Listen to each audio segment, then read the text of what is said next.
the acceptance of the offer of foreign assistance and the whole security challenge. That's our focus on this week's episode of the program. My guest, the Executive Secretary of Lagos State Security Trust Fund, Mr. Fola Arthur-Worrey, has an interesting perspective. The program is Law Weekly and I am Shola Sheyeli. Now, it's no more news that the attention of the world has been drawn to the activities of Boko Haram in Nigeria, and particularly the abduction of over 200 schoolgirls in Chibok, Borno State. This next report chronicles the response of foreign governments to the issue.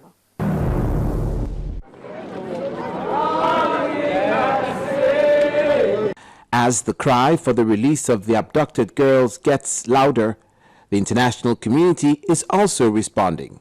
Concerned about the inability of the Nigerian government to rescue the girls, U.S. President Barack Obama says the U.S. will do everything it can to help Nigeria in its search.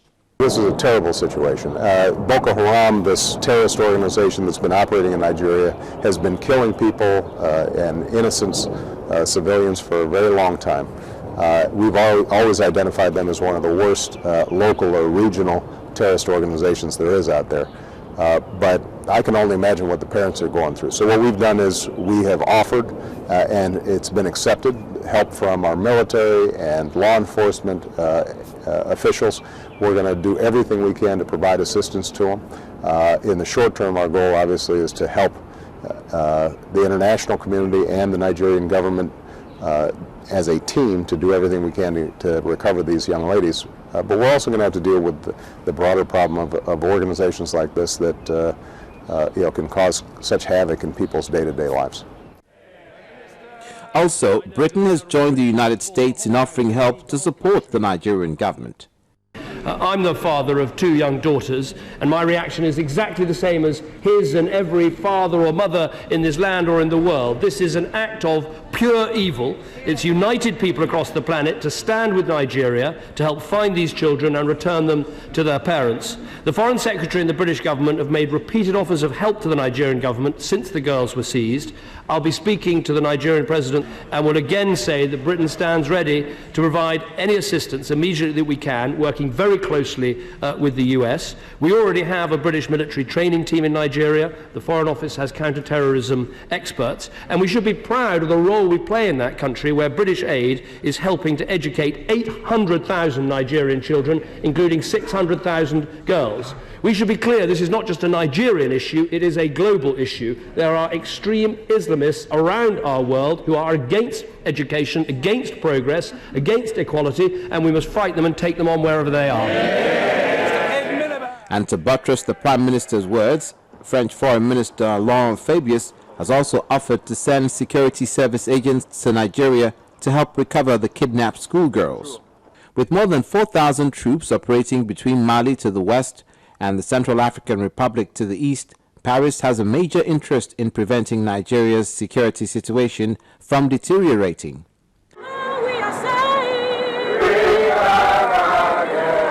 Meanwhile, protests continue back home in Nigeria. Bring Back Our Girls is the theme song here in Port Harcourt and Ilorin. Militant group Boko Haram kidnapped more than 200 schoolgirls last month and have threatened to sell them into slavery. My guest, Mr. Fola Arthur-Worrey, is a legal practitioner. He's a former Director of Public Prosecution, DPP, in Lagos State. These days, he serves as the Executive Secretary of the Lagos State Security Trust Fund, which is a public-private partnership for the improvement of policing in Lagos. In this interview session, we talk about the challenges of security, where lies responsibility, and some solutions going forward. It's a major role of government to protect lives and property. And in the case of Nigeria and this whole challenge of insurgency, how well would you describe the competency of Nigeria in handling this issue? Competence, that's almost like a leading question.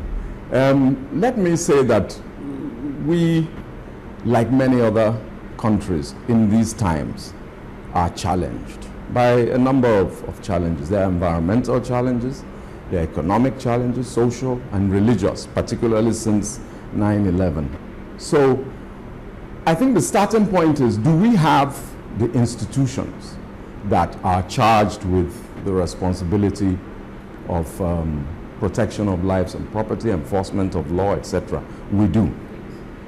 Are they as, probably, let me use the word, as efficient as we'd like them to be?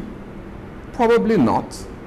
And that's principally because we don't give them sufficient tools to work.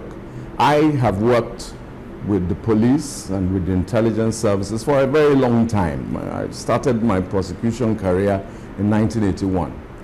And what I've discovered is that we've just abandoned certain critical aspects of law enforcement and have moved from law enforcement to regime security or VIP security, or the pursuit of perceived enemies of the government, and forgotten the fundamental issues of investigation and forensics. And you've been watching the Pistorius trial. It's all about, expertise, proper expertise, not self-claimed expertise. But given the circumstances, I think they are doing the best they can. That's my honest opinion, and I say that it's of course contextual. Considering the complexities of this whole abduction of the Chibok schoolgirls, what sense do you make of the whole matter? First of all, it indicates that there are problems. But I think that, the government and the agencies would, I'm sure, have made every possible effort in the circumstances. You must understand that, like I said, we're not as enabled as we should be. And institutions don't enable themselves. They have to be enabled by a process of budgeting and release of funds and training and et cetera, et cetera. And then you look at the area, it's rather remote, et cetera. So, but I think that probably, I'm sure that government would have from the beginning taken certain steps. It probably felt it was wiser not to say what it was doing exactly. It would probably be a very delicate operation. There's the possibility and the danger of collateral damage, etc. There are a lot of issues. So I think it's what I'll call a process in motion. So it's very difficult to come to any conclusions about, whether, yes, and so on and so forth. I don't want to join I don't want to use the word bandwagon, but the general perception. Perhaps the narrative could have been better handled, but those are matters that I'm sure are being dealt with. But it's a serious matter, and I think that all efforts are being made to resolve it. Now, accepting assistance from US, UK, we've heard of France and China to help in the fight against Boko Haram. What does it portend for us as a nation? There's nothing strange about it. The world has been jointly addressing issues of terrorism, especially since 9/11. There's been cooperation across borders, across across institutions. So it's norm. What you look for is the capacity you don't have to add to what you have. Remember, it's not a takeover. They haven't come to take over, but they've come to assist. And nobody doubts the fact that since 9/11, the US has built huge and complex anti-terrorism capacity. So if it's offered, why not take it? I see nothing strange about that. The French collaborate with the Spanish, who collaborate with the Germans, who collaborate with the Americans, who collaborate. They're in Somalia. They're in, basically everybody is.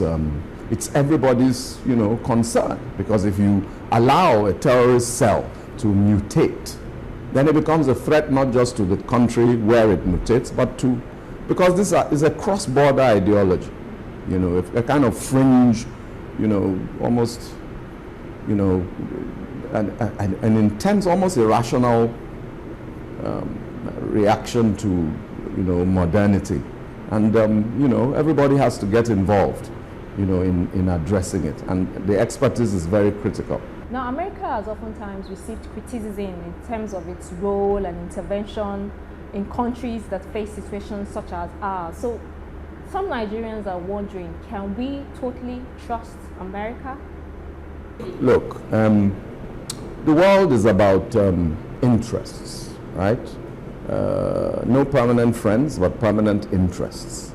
Now, there are always these fears about America, but it's like, who else has the capacity?